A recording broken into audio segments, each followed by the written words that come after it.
Olá, tudo bem? Meu nome é Robert Souza, esse é o canal Teologia e Você. Seja muito bem-vindo ao nosso canal e hoje nós iremos falar de algo que é extremamente problemático para o cristão. O cristão, quando fala sobre a origem da alma, ele encontra um problema enorme, porque além de existir, claro, muitos dogmas, doutrinas, resoluções sobre o assunto, mas a verdade, queridão, é que quando se fala de alma, sobre o pós-morte, sobre a origem disso, sempre dá muito problema, né? E você não vê muito teólogo, muito pastor, professor se arriscando nesse ponto, né? Muita gente não gosta de se arriscar nesse ponto, mas a gente tem que falar. E haja vista quem já segue nosso canal sabe que eu não tenho problema com isso. Então, a origem da alma. Já vou pedir a você que curta, compartilhe, indique para um amigo, para ele pegar um pouco de teologia e uma teologia boa e desenvolver uma melhor reflexão sobre o assunto. A Bíblia vai dizer em Gênesis 2:7 que então o Senhor Deus formou o homem do pó da terra e soprou em suas narinas o fôlego de vida, e o homem se tornou um ser vivente, uma alma vivente. Tá? Então, a ideia aqui de alma, ela já vem atribuída da Ruach de Yahvé, o sopro que gerou vida e tornou o homem uma alma vivente. No futuro, você vai perceber que a ideia de alma vem de um período babilônico, tá? E de judeus helenísticos, né? Quando a gente já vai construir o processo já no Novo Testamento. E a Septuaginta passa por um processo de tradução e ela tira nefesh, que é garganta, né? E ela adapta também a partir do grego, da psique, que é a mente. Só que o processo é como a gente falou, o nefesh no hebraico tem a ver com garganta, sim, mas tem a ver com vida, tem a ver com respiração vital, tem a ver com o indivíduo, tem a ver com o pescoço em si, né, a construção, tá? E a adição da palavra e conceito de alma no judaísmo e no rabinismo se chega no período helenístico, como nós estamos falando. Não é uma palavra que é desenvolvida tão tardiamente, tá? A Ruach também se aproxima de alma, porque é o sopro que gerou vida, né? É o vento do espírito. A Ruach HaKodesh, a Ruach de Yahvé, a Ruach de Elohim, ela gerou essa alma vivente a partir do sopro das narinas do Eterno. Tá? No cristianismo, já a partir do Novo Testamento e a partir das doutrinas e dos ensinamentos da igreja, né? As pessoas colocam a ideia de alma que tem a ver com a mente, o intelecto, com a psique, né? Trazendo já um conceito bem grego, tá? Mas a nefesh aqui, nessa mentalidade já moderna, ela já vai conduzir a essa ideia de intelecto, de alma mesmo assim, tá? E não mais no conceito bem antigo de garganta, de pescoço, de vida. Bom, os estudiosos ao longo da história têm apresentado três teorias que são extremamente discutíveis das teologias sistemáticas. Podem perceber que tem algumas aqui, tá? O Zohar, ele tem uma pegada, é claro, judaico, né? E é bem místico, tem uma introdução também cabalística. Ele vai trazer algumas conexões sobre a origem da alma, que a gente pode falar isso nos próximos vídeos. Mas falando da alma aqui, você tem três conceitos extremamente problemáticos para o cristão nas teologias sistemáticas, tá? Por quê? Primeiro ponto aqui é que basicamente você tem três grandes teorias: a do pré-existencialismo, a do traducianismo e a do criacionismo. Então você tem essas três. E normalmente a maioria dos cristãos foi ensinado, tanto no católico como no protestante, não adventista, tá? Foi por quê? Porque o adventista crê na alma mortal. Eu estou falando daqueles que têm uma mentalidade um pouco mais que a alma imortal, que é a maioria dos cristãos, tá? Eles entendem que que a alma é etérea, tá? Ela é única e não pode voltar para os corpos, né? Ou seja, nem de animais e nem de plantas. Por quê? Porque para o cristão, na sua maioria, não existe a reencarnação. Haja visto que esse também já é um grande problema, porque no judaísmo se crê naturalmente na reencarnação. Nas religiões primitivas, todas elas se crê na reencarnação. E o cristianismo, ele cancela esse processo. E quando a gente vai entrar aqui nas 3 grandes teorias, você vai ver como é difícil e que quase nenhum teólogo vai ter coragem, principalmente se ele for pastor de uma grande igreja, tem um grande nome, ele não quer se comprometer com muita coisa. Então ele vai falar o básico do assunto. Mas vamos para os teólogos sistemáticos. Vocês vão perceber que aqui eu tenho teólogos aqui, ó. Eu tenho Carrie Bay, eu tenho Berkoff, eu tenho Juliano Andrade, eu tenho Gruden, eu tenho Stanley Orton, Paul Tillich. E a gente tem uma construção com outros também, tá? E você vai perceber o seguinte. Primeiro ponto, o pré-existencialismo. O que é isso? Essa teoria defende a origem da alma no momento anterior à existência do corpo. Em outras palavras, tá? Segundo essa teoria, as almas existem no céu num estado anterior à matéria. É como se ela já estivesse ali no céu, aguardando o tempo certo para ocorrer a matéria, né? O nascimento do ser humano. Então, elas supostamente, na concepção, quando é gerado no ventre da mulher, tá? Essa alma sai do ambiente que ela está e entra na concepção ali do embrião, tá bom? Bom, existem representantes que defendem isso? Claro. Na filosofia grega você tem como Platão, Filo. Platão, por exemplo, tinha em mente explicar que a alma possui informações e conhecimentos não derivados dos sentidos. Filo pretendia compreender a prisão de sua vida, o corpo, tá? Então esse pensamento acabaram também influenciando quem? O grande Orígenes, que tentou explicar a disparidade dessas condições em que os homens entram no mundo. Olha que problema, tá? Orígenes era um defensor do pré-existencialismo. Tá? Segundo, ele vai enfrentar muitos problemas que entende que o homem ele vai passar por diversos problemas e castigos e desobediências cometidas em existências anteriores, ele paga agora. É como aquela história do karma, né? O que você pagou, as suas dívidas kármicas, suas questões anteriores que ficaram devendo, você vai pagar na próxima reencarnação.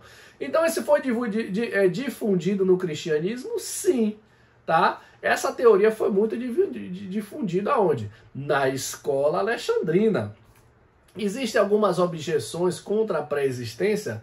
Claro, a maioria dos cristãos vão querer cancelar esse tipo de teoria. Por quê? Porque essa teoria vai te lembrar e vai estar ligada ao conceito da reencarnação. E se você aceita como cristão a reencarnação, para os grandes sistemáticos, você vai ter um grande problema depois para explicar a ressurreição. Então, quais são as grandes objeções que você tem contra o pré-existencialismo? Em primeiro lugar, para Berkoff, né? Essa corrente ideológica é vazia de bases bíblicas e filosóficas. Para Berkoff, isso aqui tem muito mais um ponto místico do que bíblico. Para Berkoff também, esse pensamento tem origem na visão dualista entre matéria e espírito, ensinado pela filosofia pagã. Para Strong, tá? Se a alma é pré-existente e apenas um ato de autodeterminação poderia explicar as deficiências morais do homem, como não temos a menor lembrança desse estágio, Strong já questiona as almas passadas, as vidas passadas, porque você não lembra nada mais sobre isso. Strong também ele fala que se a alma é pré-existente, mas não é consciente da sua existência nem pessoal para tomar decisões, ela deixa de explicar as deficiências morais do homem. Tá? Então você tem um problema aqui na Bíblia e para os grandes sistemáticos aqui, como desenvolver isso. Por quê? Porque principalmente o maior problema disso aqui é admitir o processo da reencarnação. Para o cristianismo isso é extremamente problemático. Tá? Também podemos falar da segunda grande teoria, que é o traducionista. Diz que a alma do homem origina-se mediante a reprodução.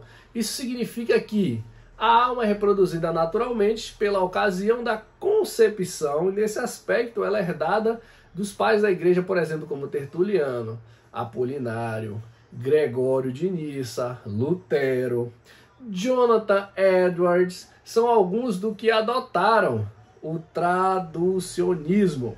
O traducionismo afirma que a raça humana foi criada imediatamente em Adão. E com relação tanto ao corpo como à alma, se propagou a partir de Adão por geração natural. E todas as almas desde Adão são apenas imediatamente criadas por Deus, o sustentador das leis da propagação que foram originárias estabelecidas por ele. Tá? É como se a alma, o processo da fagulha, fosse de Adão, e de Adão, cada coabitação, cada relação sexual que gerasse o embrião, né, uma criança, esse processo já seria naturalmente transmitido da alma para os filhos.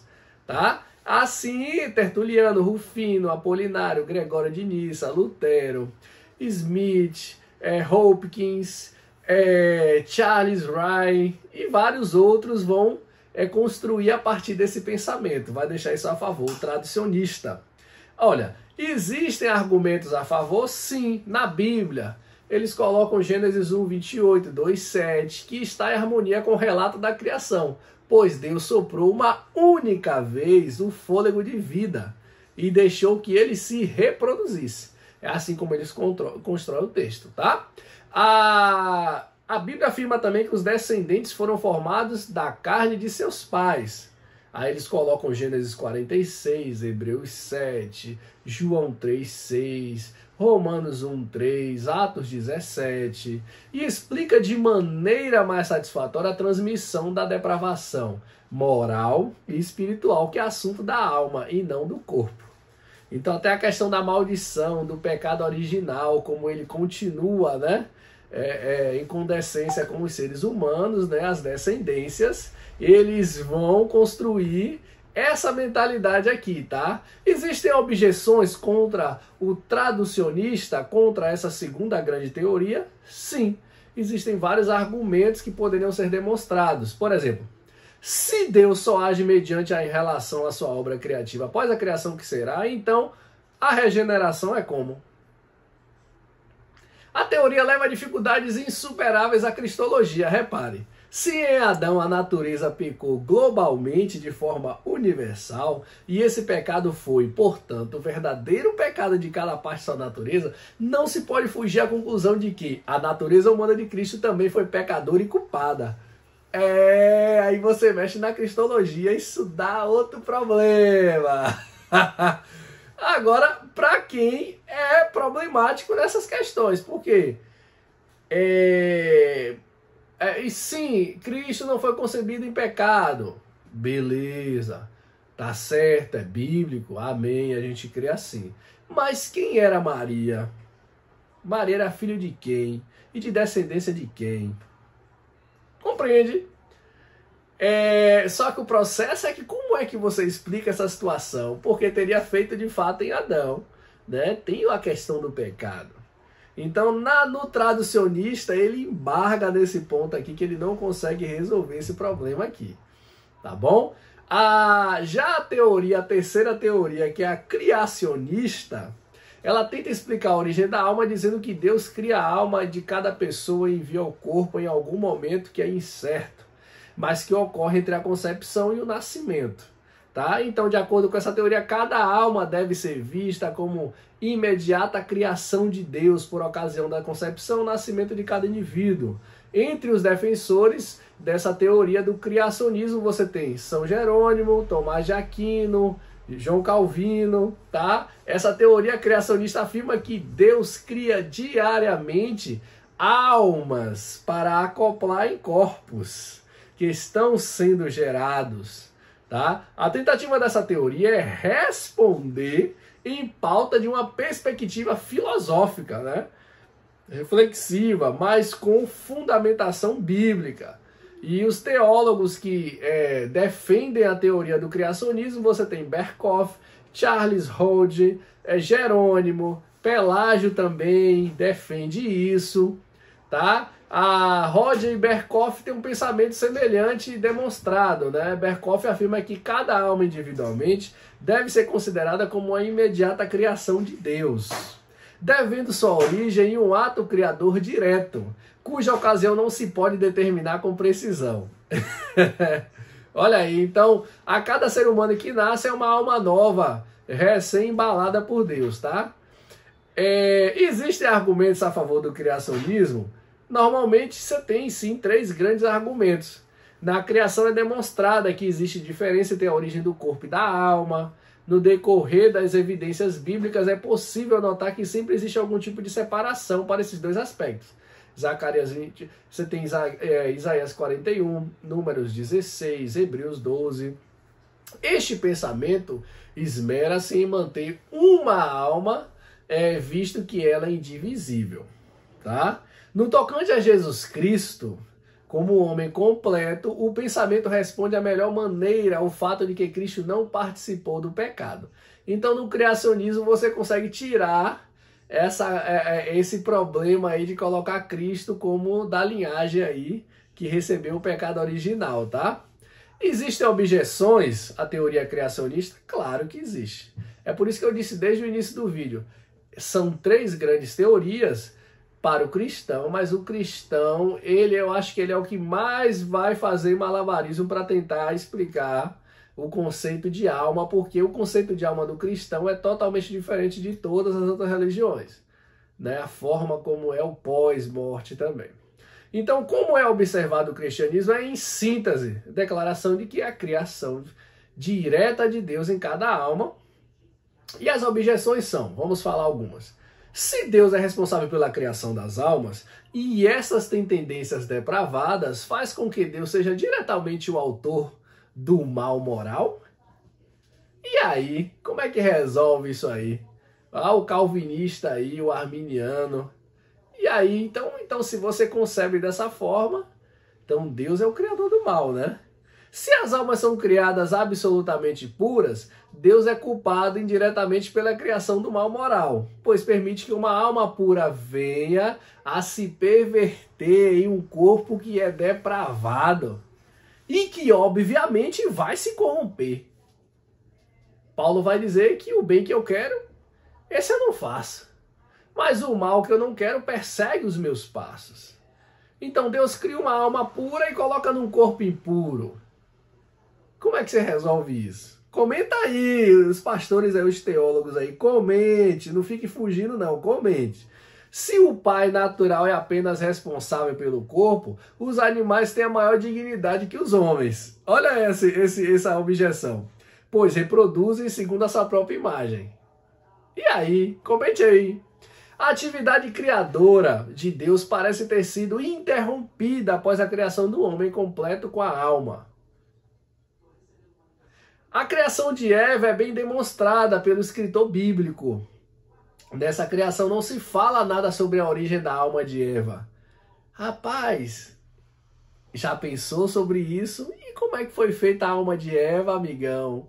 Meu teólogo, minha teóloga, meu estudante de Bíblia.